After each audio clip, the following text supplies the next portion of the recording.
नमस्कार, आप जुड़ चुके हैं रिपब्लिक भारत के डिजिटल प्लेटफॉर्म के साथ। मैं हूं आपके साथ सुजाता। हाथ को आया मुंह न लगा, इस कहावत का सबसे अच्छा उदाहरण अगर कोई है तो मध्य प्रदेश, छत्तीसगढ़ और हरियाणा विधानसभा में कांग्रेस की हार और बीजेपी की जीत। कांग्रेस जीती हुई लड़ाई क्यों हारती है, यह भी हरियाणा के चुनाव परिणाम से समझा जा सकता है।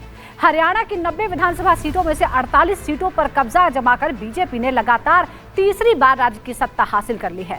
एग्जिट पोल के बाद ऐसे नतीजे देखकर कांग्रेस को काटो तो खून रही जैसी हालत हो गई। 60-70 सीटें जीतने का दावा करने वाली कांग्रेस सिर्फ 37 सीटों तक सिमट कर रह गई। झटका जबरदस्त था क्योंकि कांग्रेस इस बार हरियाणा में जीत के लिए आश्वस्त नजर आ रही थी।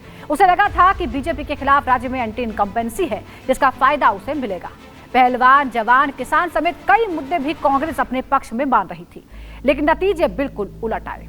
कांग्रेस को अब मंथन करना होगा कि बार बार एक ही तरह की गलती क्यों हो रही है, उसकी हार के कारण क्या है। लेकिन इस वीडियो में हम कुछ बिंदुओं में आपको बताने की कोशिश करते हैं कि आखिर क्यों और कैसे हरियाणा में कांग्रेस औंधे मुंह गिरी। आखिर हरियाणा में कैसे पलट गई बाजी, कौन से कारण कांग्रेस को ले डूबे। सबसे पहले ओवर कॉन्फिडेंस। कांग्रेस की पुरानी बीमारी है ओवर कॉन्फिडेंस। कांग्रेस को ये बार बार डुबा रही है। चुनाव प्रचार के दौरान कांग्रेस को लगभग ये मान के चल रही थी कि वो चुनाव जीत चुकी है।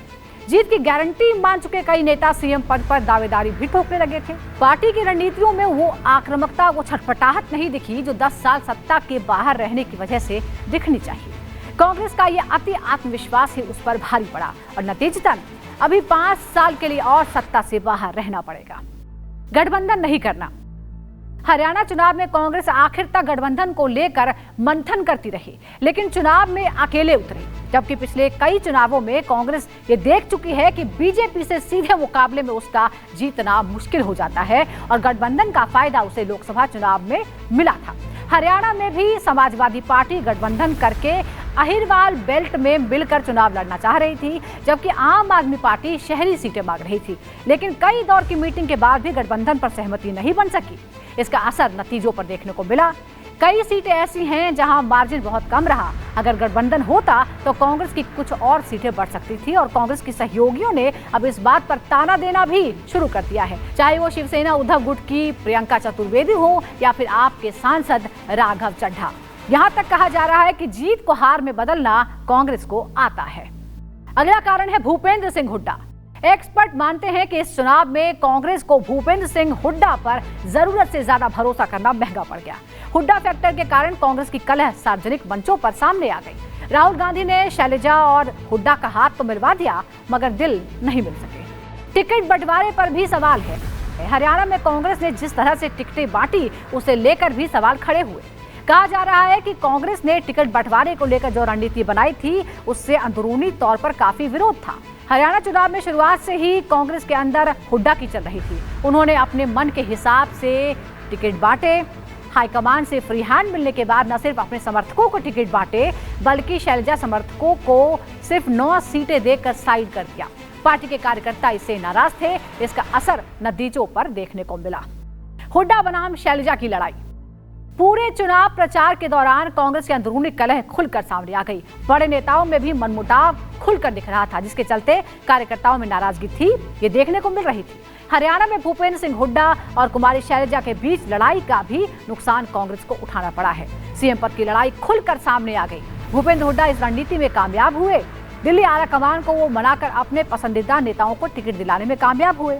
शैलजा इस मामले में पीछे रह गई। इसी वजह से वो चुनाव प्रचार से दूर रही और उनका दूर रहना दलित मतों के विभाजन का कारण बन गया और गैर जाट भी लामबंद हो गए। इधर बीजेपी ने एंटी इनकम्बेंसी का वक्त पर इलाज कर लिया।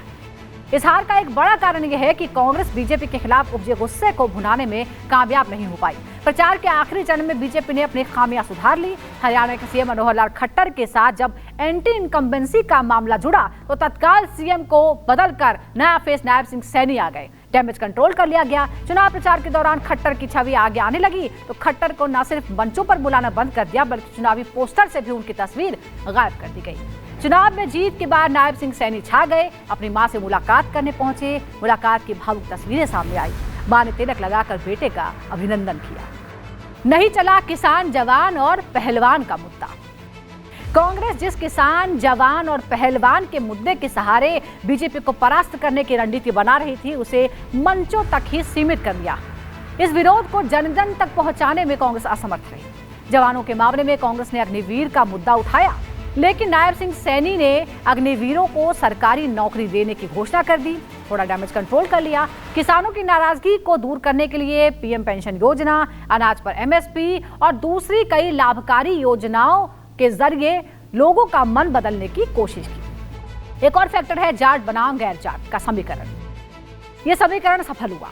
चुनावी रणनीति के तहत हरियाणा के चुनाव को जाट बनाम गैर जाट बनाया गया और ये काम कर गया। एक रणनीति के तहत गैर जाट को ज्यादा टिकटें दी गई। ब्राह्मण, वैश्य, पंजाबी और अन्य जातियों के उम्मीदवारों को प्राथमिकता दी बीजेपी ने और ये काम कर गया। इसके साथ ही दलित जाट हिंसा के पुराने जख्मों को कुरेदने में भी बीजेपी कामयाब रही। साल 2005 में गोहाना में दलित जाट संघर्ष हुआ था। 2010 में भी मिर्चपुर में ऐसी घटना हुई थी। दोनों ही बार दलितों के घर जलाए गए थे। उसी गोहाना की रैली में पीएम नरेंद्र मोदी ने आरोप लगाया कि कांग्रेस ने दलितों और ओबीसी को हमेशा ठगा है। मोदी ने याद दिलाया कि 2014 से पहले हरियाणा में भूपेंद्र सिंह हुड्डा की ही सरकार थी जब यह हिंसा हुई। इधर केंद्रीय गृह मंत्री अमित शाह, पूर्व सीएम मनोहर लाल खट्टर और मुख्यमंत्री नायब सिंह सैनी ने अपनी चुनावी रैलियों में बार बार इन घटनाओं की याद दिलाकर पुराने जख्मों को कुरेदा। बांटो और राज करो। बीजेपी के रणनीतिकारों को हरियाणा में अपने कोर वोटर का भरोसा था। इसके साथ ही हरियाणा में वोट के बिखराव के कई कारण बने और बीजेपी ने उसे तैयार किया। जैसे ये माना जा रहा है कि इनेलो और जेजेपी को अकेले दम पर चुनाव लड़ाने के पीछे भाजपा है। इतना भर ही नहीं बल्कि जननायक जनता पार्टी, आजाद समाज पार्टी और इनेलो और बीएसपी के गठबंधन के पीछे भी भाजपा का हाथ बताया जाता है। अभी तक के आंकड़ों से ऐसा लग रहा है कि इन दोनों गठबंधनों का हरियाणा के जाट और दलित वोटरों में कुछ असर दिखा है, जिस वजह से कांग्रेस अपेक्षित वोट हासिल नहीं कर पाई। आम आदमी पार्टी ने भी कुछ वोट काटे। भाजपा का मजबूत संगठन। हरियाणा में कांग्रेस की बाजी पलटने में एक महत्वपूर्ण कारण है भाजपा का मजबूत संगठन। हरियाणा की बाजी अपने हाथ में करने में भाजपा के टीम वर्क का सबसे बड़ा हाथ है और इस टीम वर्क की सबसे मजबूत कड़ी बीजेपी की संगठन की शक्ति और आरएसएस का साथ है। बीजेपी की रणनीति में बूथ मैनेजमेंट को सबसे महत्वपूर्ण कड़ी माना जाता है। बीजेपी जानती है कि अपने कोर वोटर्स को कैसे बूथ तक ले जाना है। दूसरे दल अपने प्रचार और जनसंपर्क के बाद वोटरों के हवाले छोड़ देते हैं फैसला, लेकिन बीजेपी का कार्यकर्ता ये इंश्योर करता है कि वो हर वोटर को बूथ तक पहुंचाए। जीत का बड़ा अंतर जहां नहीं होता है, ऐसी स्थिति में, ऐसी विधानसभाओं में बीजेपी के कार्यकर्ता जो समर्पित और सक्रिय हैं, वो हर वोटर को बूथ तक पहुंचाते हैं और बीजेपी के परिणाम बदलने की ताकत उनके पास है। और ऐसा बीजेपी ने कई बार करके दिखाया है और एक बार फिर संगठन की शक्ति का लोहा बनवाया है हरियाणा के इस चुनाव में, जिसमें हर चीज बीजेपी के खिलाफ मानी जा रही थी। इस वीडियो में फिलहाल इतना ही। और खबरों के लिए आप लगातार जुड़े रहिए रिपब्लिक भारत के डिजिटल प्लेटफॉर्म के साथ।